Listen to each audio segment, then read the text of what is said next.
Okay, magandang gabi sa lahat. Ako po ngayon ay mag-expose ng Book of John.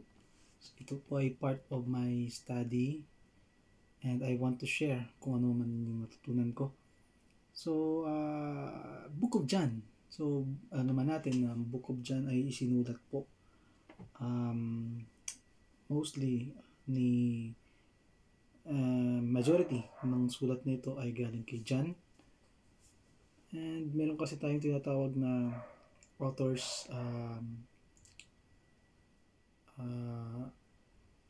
writings tsaka community writing. So possible talaga na si John ay talagang sumulat nitong karamihan ng chapter ng Book of John. So Book of John is iba po siya sa tinatawag nating synoptic gospel. Yung synoptic gospel po, yun po yung Matthew, Mark, Luke. The reason why iba po siya kasi Matthew, Mark, Luke ay kung basahin po natin, halos magkaparehas po yung kanilang story, kanilang testimony kay Jesus Christ. Ang Book of John naman, iba siya. Iba yung kanyang testimony sa ating Panginoong Hesus. And mostly makita natin dito yung pagiging Diyos ng ating Panginoon. So, Book of John, chapter 1, verse 1 to 3 po ako ngayon. So, mostly siguro itatakal ko lang ngayon ay yung unang part lang. This is yung book, yung John chapter 1. And unang parte ng John chapter 1, sinabi dito, basahin ko po. Sa simula ay ang salita, at ang salita ay kasama ng Diyos, at ang salita ay Diyos. So sa English po, He was in the beginning with God. In the beginning was the Word, and the Word was with God, and the Word was God. So, makikita natin dito yung word na sinasabi. Itong word daw ay sa simula nag-i-exist na. Okay, so minsan naman itong word daw sa Greek is logos, ay kasama proston, kasama in English, in Greek is proston, kasama niya ang theon, accusative form of theos. This is yung Diyos. Kasama daw ng logos itong theon, this is yung Diyos. So sa unang phrase makita natin din doon ay in the beginning ay ang salita. In the beginning was the Word. So notice the participle word na ginamit dito, was. So in the beginning, sa simula pa lang, was the Word. So before the start of the creation, there is the Word na. Pangalawa ay makita dito yung distinction.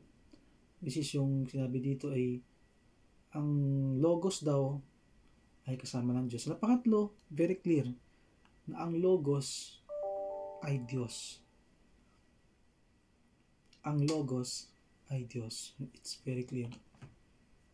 Ngayon, gusto ko mag-focus sa sinabing unang phrase na sa simula ay ang salita. So,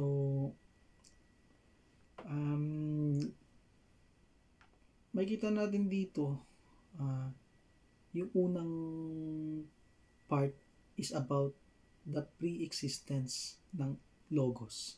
The pre-existence of the Word. So, ano ba ibig sabihin ng the pre-existence? So verse 1, dito sinabing dineclare talaga yung logos na talagang nag-i-exist siya before the earth began. And makita natin dito yung logos na word sa Greek word. Bakit na nag-Greek word? Kasi ang Greek word ay the New Testament is written originally in a Greek language, which is yung Greek language na yun at the time is the majority of the language. And maraming mga Jewish talagang nagsasalita naman ng Greek. Katulad sa panahon natin ngayon, English is yung ating major language or the universal language na alam ng karamihan. So, in that time, Greek yung language naman. So, sinulat ang New Testament ng mga author in a Greek form so that in a Greek language para mas ma-relay sa karamihan and maintindihan ng mga member ng church. So, word came from Greek word logos. Itong logos na to, ibig sabihin nito is an expression of personality in communication.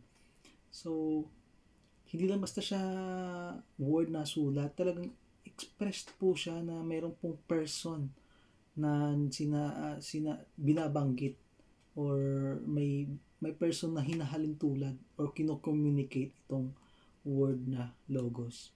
Sabi dito, ang word daw ay nag-i-exist na from eternity past. Ibig sabihin nun, kaya nga sinabi dun ay in the beginning was. Sa simula ay nandun na ang salita, ang word. Dito nagpapakita natin dito yung ang word na to ay parte ng creation or he is part of the creator. That's what I mean. And plainly to say, the word is the creator along with the Father and the Holy Spirit. Very clear naman sa John chapter 1 verse 1. Sabi dito, in the beginning, God created the heaven and the earth.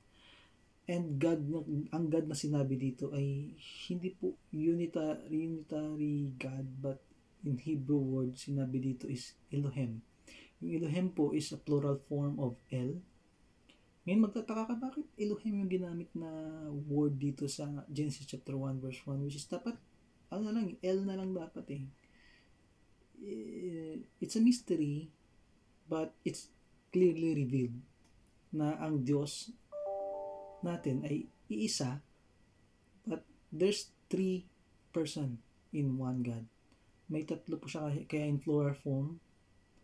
Singularity in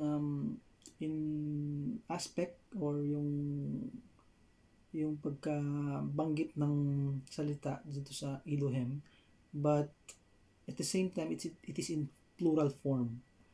So plural form po siya ng El. So it's very clear na hindi po maraming Diyos natin, but iisa pong Diyos natin, but in 3 distinct persons. So ang logos is part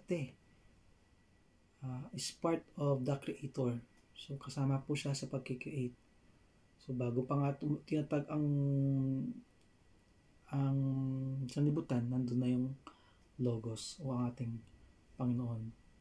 And bago pa tinatag din na dumating si Abraham, nandun na ang ating Diyos. Kaya sa John chapter 8 verse 58, Jesus said to them, "Truly, truly, I say to you, before Abraham was, I am."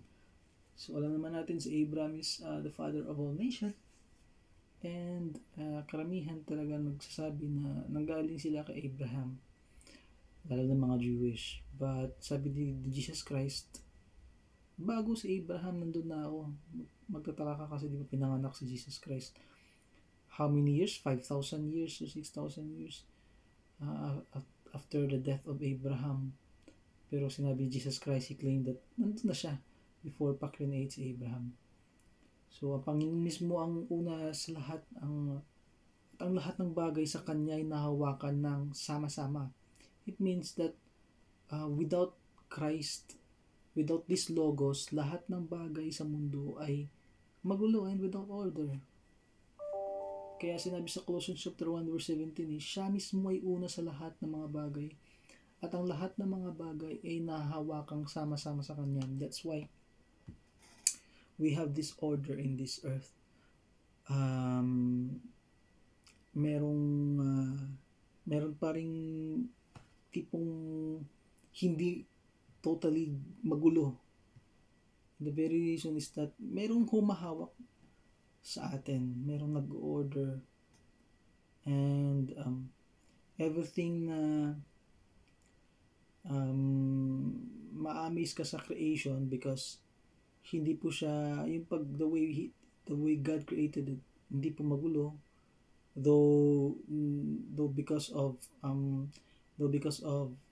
the sin entered into this world, meron na pong kaguluhan. We will admit, merong war, nagkaroon po ng natural phenomenon like natural disasters, phenomenon like bagyo or flood, but still God is gracious and merciful that He still keeps us according to His love and mercy. So, pinahawakan pa rin niya tayo. May awa pa rin siya kahit in despite of our unworthiness of our sin. So, sige, Christ, itong logos mismo ay una sa lahat ng mga bagay. So, bakit magtataka, bakit hinalin tulad ko yung logos sa kay Christ? So, very clear naman kasi sa John chapter 1 verse 14, nandun po yung context. Ang logos po na yun ay, and the word became flesh. So, nagkataong tao po ang logos.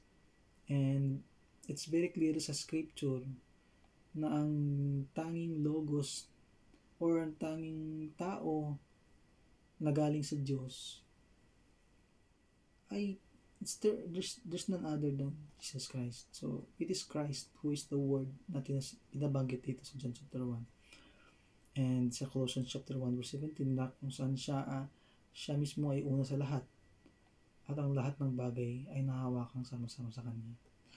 So, pangalawa din ay ang Panginoon din ay makapangyarihan sa lahat ng bagay. Siya daw ang Revelation chapter 1 verse 8, siya ang Alpha at Omega. Sabi ng Panginoon, Diyos, na siyang ngayon at ang nakaraan at ang darating, ang makapangyarihan sa lahat. So, it's very clear dito na itong logos, itong ating Panginoon, ay siya yung umpisa. Siya din yung panghuli. Alpha and Omega. And he even declared that he is the powerful of everything, makapangyarihan sa lahat. And ano natin, di ba dapat Diyos lamang ang tanging person na makapangyarihan sa lahat? Why Jesus Christ? It's very clear. It's very clear that Jesus Christ Himself is God. He is part of the triune God. So, Hebrews chapter 13:8, sabi din dito si Jesus Kristo ay siya rin kahapon, ngayon, at magpakailanman. So it's very clear that the scripture is telling us that this word existed before the creation of the universe. And hindi lang basta si Jesus Christ nag-create ng universe physically, but of course, this very verse na nabanggit natin, the beginning was the Word, ay nagpapatukoy that Christ Himself is eternal. Hindi po siya bounded by time. And because the reason why He is not bounded by time because of the reason that He Himself is the creator of the universe, and part of it is He is the creator of time. Walang parang in other term, walang time sa kanila. Yung time natin, iba sa time nila. Hindi po siya bounded ng time. Like for example, ng time natin, like for example, alauna dito. Sa Panginoon Diyos, wala pong ganun. So he can because of his power, he can go around our like for example ito yung time natin, nandito siya sa surrounding, hindi po siya bounded ng time, wala pong alas 2 sa launa because he created time himself. Kasama po sa creation ng universe is yung creation ng time.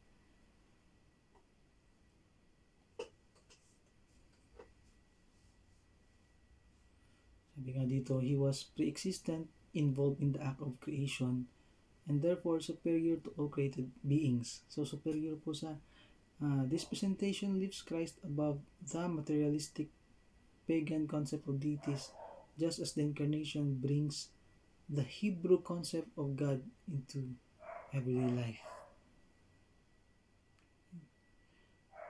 And sa Isaiah 44 verse 6, kita natin dito, sabi ng Panginoon, ang hari ng Israel at ng kanyang manunubos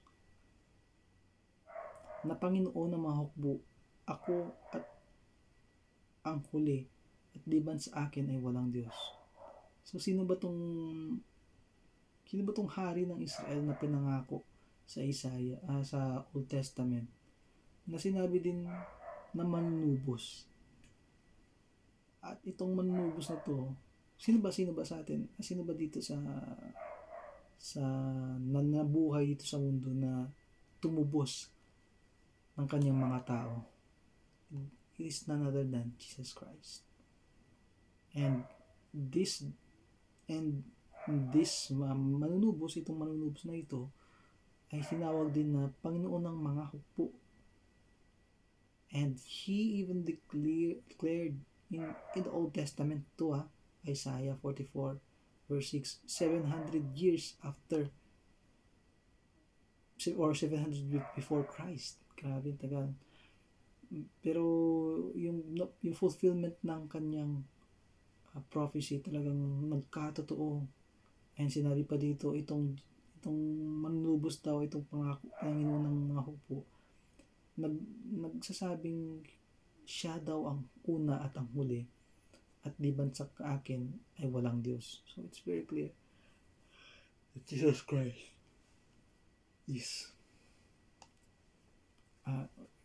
Christ existed before the creation of the universe. The reason why? It's because he himself is the creator, and he himself is eternal. Hindi po siya bounded by time. Okay? So, yun lang po ang ating part 1 ng John chapter 1.